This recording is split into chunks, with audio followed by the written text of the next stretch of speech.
Hi అండి, నమస్తే. నేను మీ Anjali. Welcome back to Anjali cooking. ఈరోజు మన వీడియోలో కప్పు గోధుమ పిండితో ఒక కొత్త స్వీట్ స్నాక్ రెసిపీని చూపించబోతున్నాను. చాలా తక్కువ ఇంగ్రీడియంట్స్ అండ్ సింపుల్ ప్రాసెస్తో చాలా ఈజీగా చేసుకోవచ్చండి. స్వీట్ లవర్స్ అయితే మామూలుగా ఎంజాయ్ చేయరండి, అంత బాగుంటాయి. సో ఇక లేట్ ఎందుకు, రెసిపీ ప్రాసెస్ ఏంటో చూసేయండి. ముందుగా ఒక మిక్సింగ్ బౌల్లోకి 1.5 కప్పుల దాకా కాచి చల్లార్చిన పాలను తీసుకోండి. నెక్స్ట్ ఇందులోనే పావు కప్పు దాకా పంచదార వేసుకోండి. అలాగే 1 టీ స్పూన్ డ్రై ఈస్ట్ వేసుకోండి. అంటే మనం కేక్స్ని బేక్ చేసుకోవడానికి యూజ్ చేస్తూ ఉంటాం కదా, అదనమాట. ఒకవేళ మీ దగ్గర ఇది లేకపోతే 1/2 టీ స్పూన్ దాకా వంట సోడా, 1/2 టీ స్పూన్ దాకా బేకింగ్ పౌడర్ని వేసుకోండి. జస్ట్ ఒకసారి మిక్స్ చేసి 5 మినిట్స్ వరకు మూత పెట్టేసి పక్కన ఉంచేసేయండి. ఈలోపు మరొక మిక్సింగ్ బౌల్ని తీసుకొని అందులోకి పావు కప్పు దాకా షుగర్ పౌడర్ని వేసుకోండి.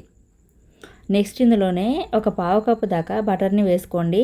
బయట షాప్స్లో కొన్నదైనా వేసుకోండి, లేదా ఇంట్లో తయారు చేసిన బటర్ అయినా వేసుకోవచ్చు. ఒకవేళ మీరు షాప్స్లో కొన్నదైతే సాల్ట్ అన్సాల్టెడ్ బటర్ అనేది ఉంటుందన్నమాట. సో అది చూసుకొని అన్సాల్టెడ్ బటర్ని తీసుకోండి. ఇది మొత్తాన్ని కూడా బాగా మిక్స్ చేసేసేయండి, అంటే క్రీమ్లో అయిపోవాలన్నమాట. ఇలా క్రీమ్లో అయింది కదా, సో దీన్ని పక్కన పెట్టేసేయండి. ఇప్పుడు పక్కన పెట్టిన పాలను తీసుకొని అందులో ఒక ఎగ్ని పగలగొట్టేసి వేసుకోండి. అలాగే 2 టేబుల్ స్పూన్ల దాకా ఆయిల్ని వేసుకోండి. నెక్స్ట్ పావు టీ స్పూన్ ఉప్పు, అలాగే ఇందాక మనం పాలను కొలుచుకున్న అదే కప్పుతో 1.5 కప్పుల దాకా గోధుమ పిండి వేసుకోవాలి. మీరు కావాలంటే ఈ గోధుమ పిండి ప్లేస్లో మైదా పిండి అయినా వేసుకోవచ్చు.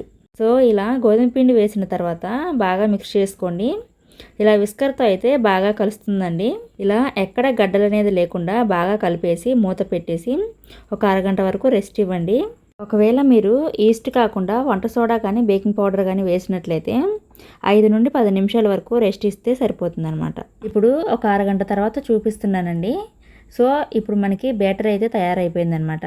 నెక్స్ట్ నేను ఇక్కడ డీప్ ఫ్రైకి సరిపడా ఆయిల్ని ముందే వేడి చేసుకున్నానండి. ఇలా గుంట గరిటెను ఆయిల్లో పెట్టి వేడి చేయండి. ఆయిల్ కూడా మీడియం వేడిలోనే ఉండాలండి. మనం తయారు చేసి పెట్టిన బ్యాటర్ని గరిటెలోకి వేసి మరొక గరిటెతో ఇలా ఆయిల్ని పైకి వేసారనుకోండి, బాగా పొంగుతూ వస్తాయన్నమాట. ఫస్ట్ 1-2 మాత్రం ఈజీగా రిమూవ్ అవ్వండి, తర్వాత నుండి వేసినవి అయితే ఈజీగా రిమూవ్ అవుతాయి. ఇవి మీడియం టు లో ఫ్లేమ్లోనే ఫ్రై చేసుకోవాలండి, అప్పుడే మనకి లోపల వరకు చక్కగా ఫ్రై అవుతాయి అన్నమాట. మీరు మంట ఎక్కువ పెట్టేశారనుకోండి, లోపల పిండి పచ్చిగానే ఉండిపోతుందండి, పైన అయితే కలర్ వచ్చేస్తాయి. గరిటె నుండి తీసి ఆయిల్లో వేసాక 2 వైపులా తిప్పుతూ మంచిగా ఫ్రై చేసేసుకొని ఎక్స్ట్రా ఆయిల్ని డ్రైన్ చేసుకొని వేరొక ప్లేట్లోకి తీసుకోండి. సేమ్ ఇలానే మిగిలిన పిండి అయిపోయేంత వరకు ఇదే ప్రాసెస్ను కంటిన్యూ చేయండి. ఇప్పుడు మనం ఫ్రై చేసుకున్న బన్స్ అన్నింటినీ పూర్తిగా చల్లారనివ్వండి. నెక్స్ట్ మనం విప్పింగ్ క్రీము తయారు చేసి పెట్టుకున్నాం కదా, ఇప్పుడు దాంట్లో కొద్దిగా వెనిలా ఎసెన్స్ వేసుకొని బాగా మిక్స్ చేసుకోండి.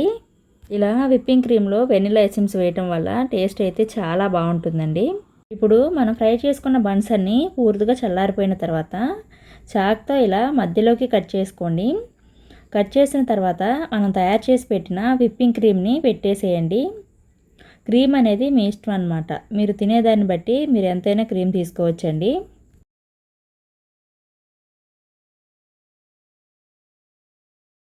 సో ఇదే విధంగా మిగిలిన బన్స్ అన్నిటికీ కూడా క్రీమ్ని పెట్టేసేయండి.